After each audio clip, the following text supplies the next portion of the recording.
So there's really 5 phases to an effective business case.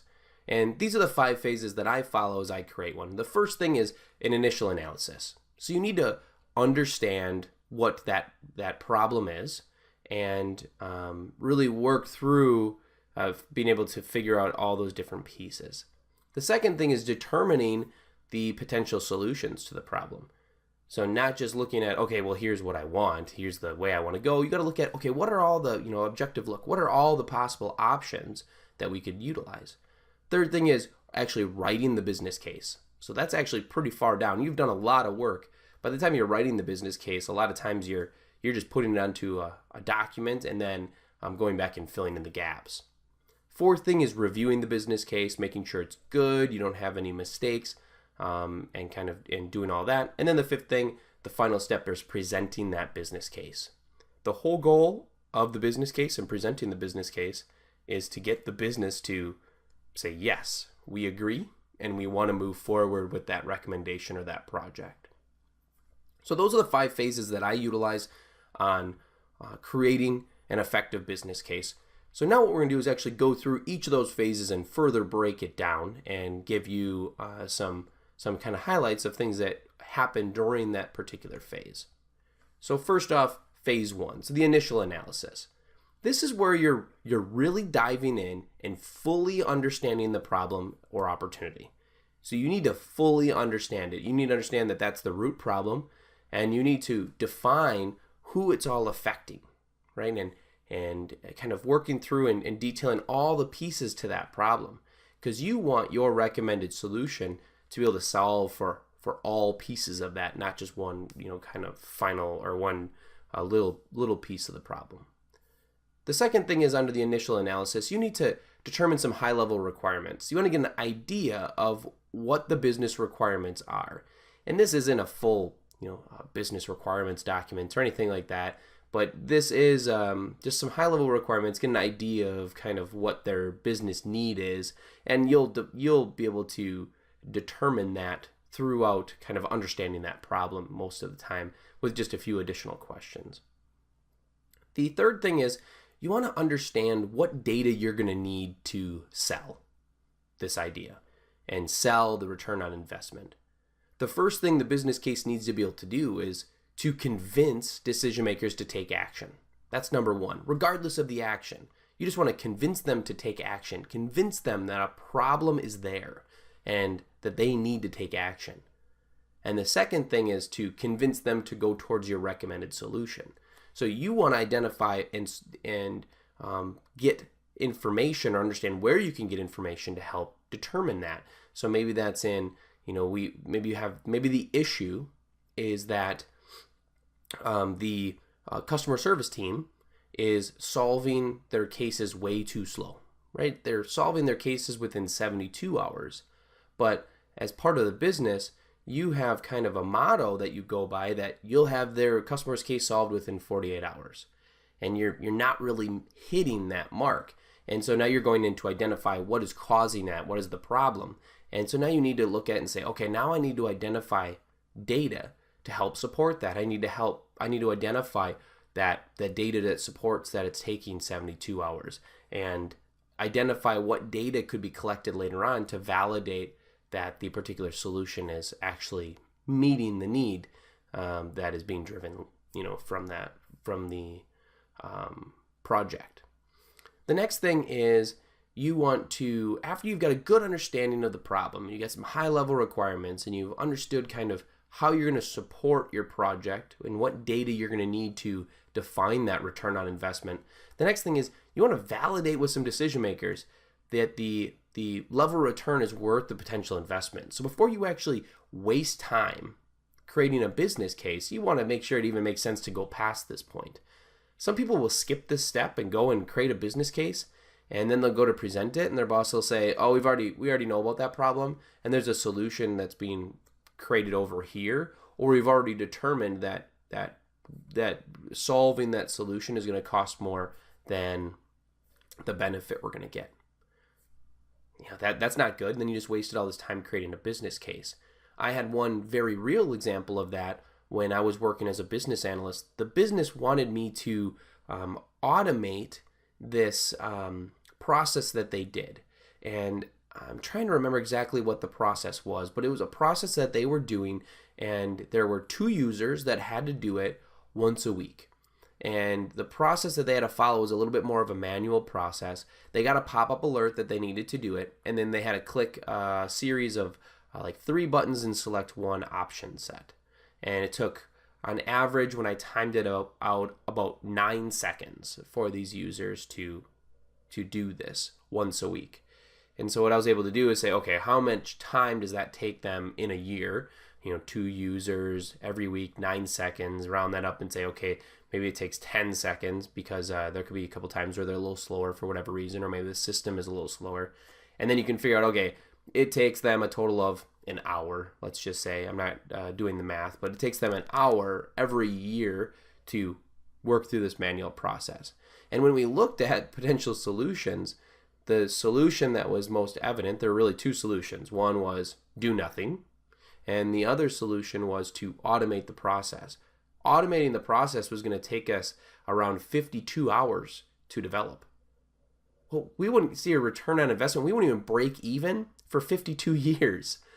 So at that point, there's no point in moving forward. I didn't have to write a business case or do anything for it, because it's like, well, there's no reason for us to move forward. So that's really what you're doing. You're just validating with some decision makers that it doesn't even make sense to move. The next thing is you kind of do an internal thing like I did at that point, and I did some analysis to determine, does it even make sense to move forward? Is this ever going to get approved? And in this particular case, it wasn't. So I just canceled it. So you just want to do what I call a sanity check and just validate that it even makes sense to move forward from there. So once you're complete with phase 1, you move into phase 2, which is where you're actually determining potential solutions. So the potential solutions, you want to determine all of the potential solutions. You don't want to leave out any solutions. You want to look and objectively look and say, here are the possible ways we could solve for this. And kind of one key at the bottom that I have there is, and I had it in my example, is one potential solution should be that you do nothing, right? It could be that one action is to take no action. And because there is a cost to taking no action. So you want to have that as a potential solution for the project, because that is a very real thing.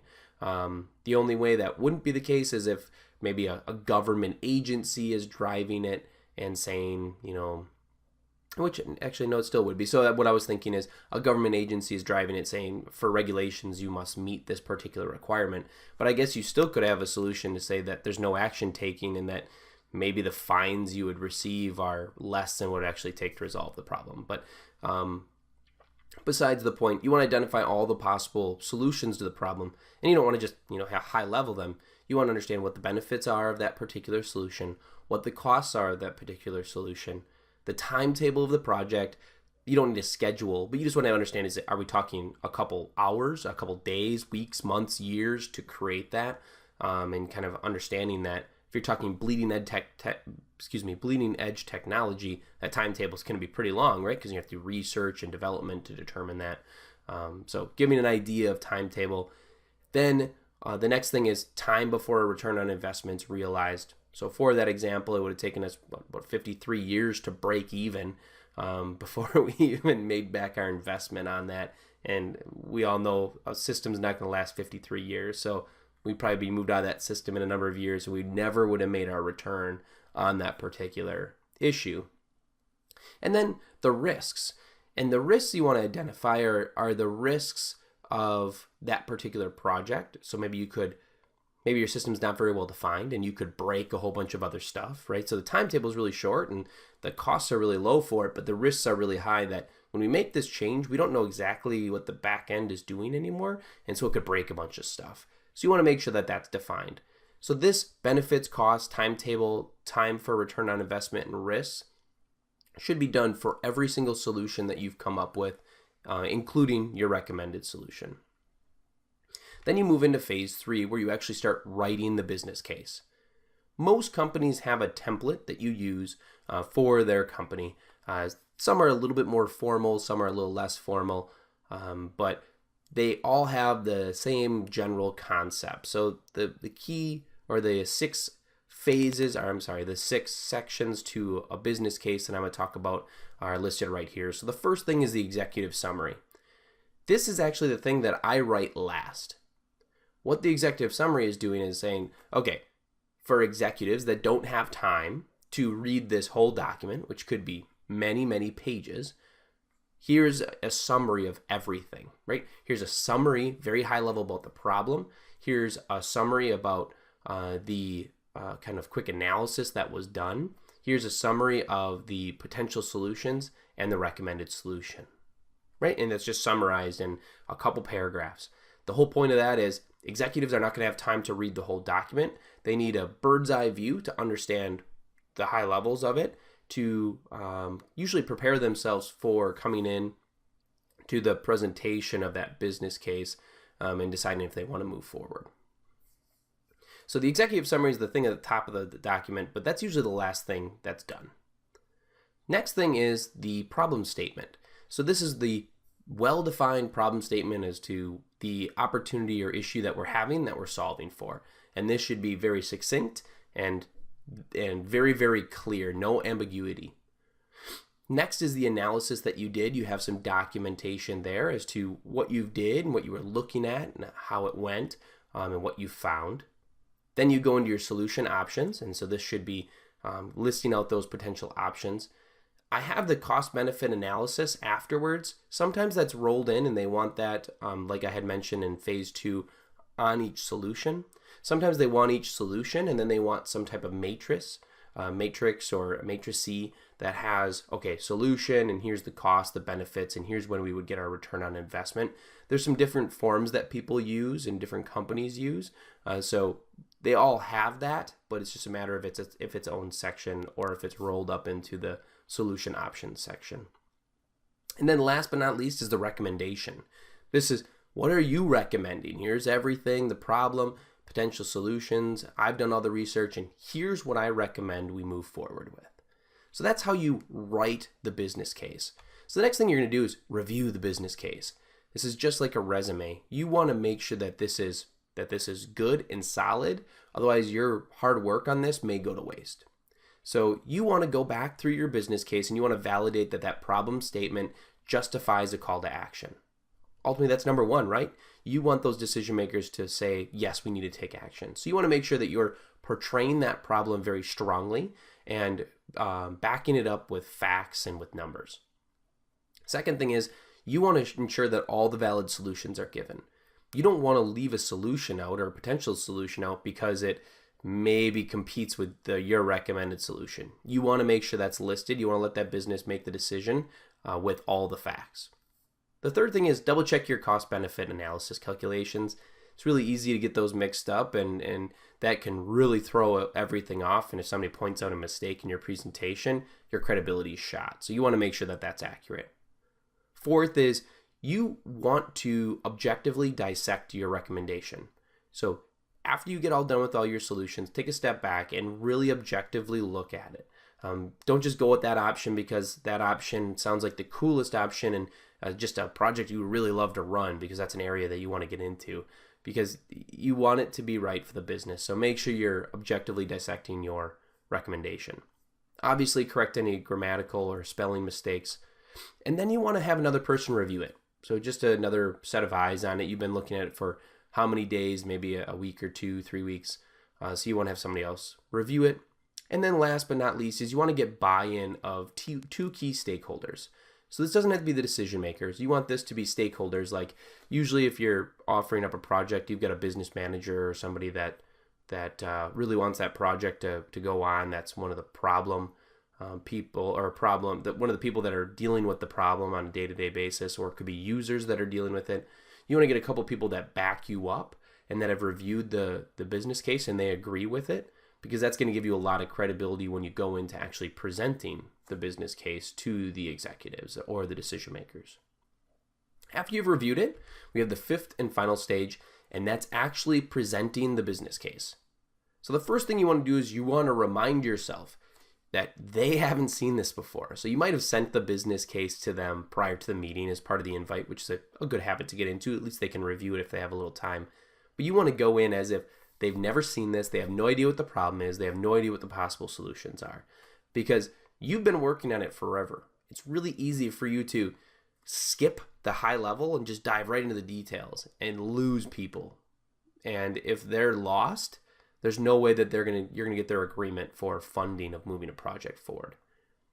With that same concept, you want to make sure that in that meeting you're hammering home and defining that problem and the need for that business to act. Just like you want your business case to state that. That's the first thing.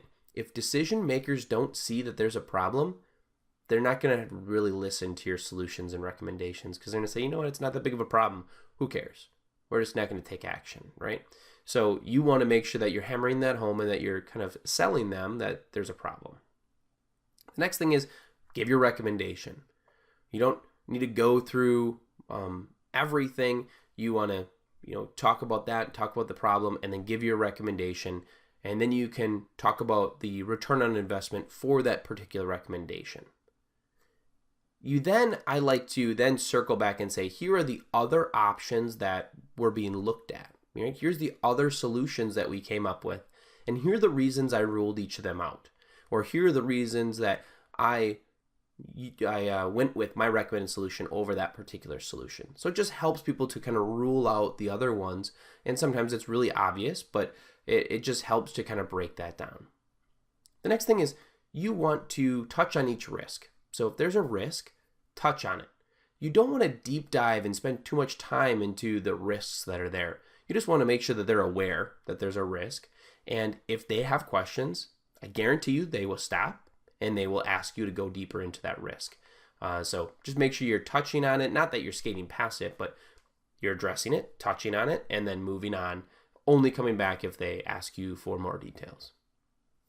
You also, to build your credibility, you want to mention your stakeholder backers. So those two people that you had review it ahead of time that agreed with you that this is a problem and needs to be solved, and that the solution that you've come up with is a good one, bring them up. Hey, the business manager, Bob, is somebody that I've reviewed this business case with, and he was heavily involved in helping me come up with the solutions. He really agrees with this, that this is a problem and that this solution will solve it for them. It's going to make the business a lot easier for them. And you can kind of mention it. So it's building on your credibility, especially if you're having like subject matter experts or people that are kind of proponents within that business that help drive change, positive change. Then mentioning them will be very helpful, because it's going to help those decision makers say, you know what, if Bob thinks it's the right thing to do, it's his department, and he's backed some of the other business cases that went really well, and we're kind of got good return on investment. And then the last thing you want to do is you want to close the presentation summarizing the benefits and the return on investment for the recommendation and the action that you've kind of come up with. So you want to end with saying, this is really important. This is going to help solve that problem that we've defined. And here's the benefits. Here's when we get our return. We get our return on investment within 2 months. And then everything after that is profit. We think within the first year, it's going to equate to X amount of dollars in saved saved cost. And then 5 years, here's kind of where it would be. And so you want to make sure that you're ending with those benefits and that return on investment. So really that's the overall thing about the basics of a business case, and then the 5 phases that I've kind of come up with that you work through as you're writing and presenting a business case. I hope that makes sense. I hope that will help you as you move forward. If you ever get pulled in to help or to write a business case, that you'll have an idea of kind of what you're having to do and the process you have to follow to make that happen. So thank you very much. I'll see you in future lectures.